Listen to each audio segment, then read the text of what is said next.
लक्षात आलं का?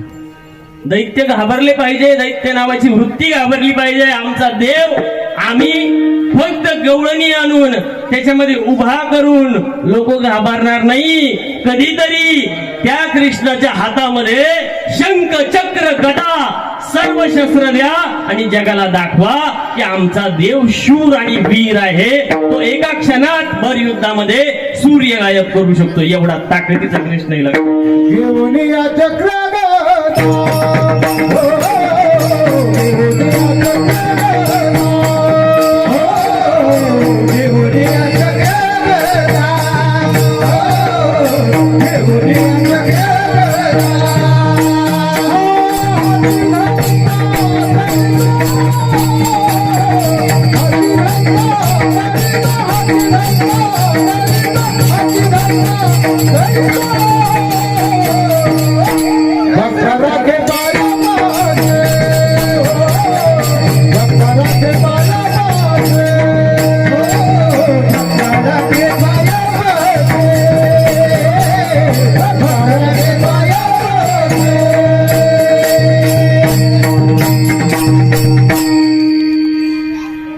प्रमुख कार्य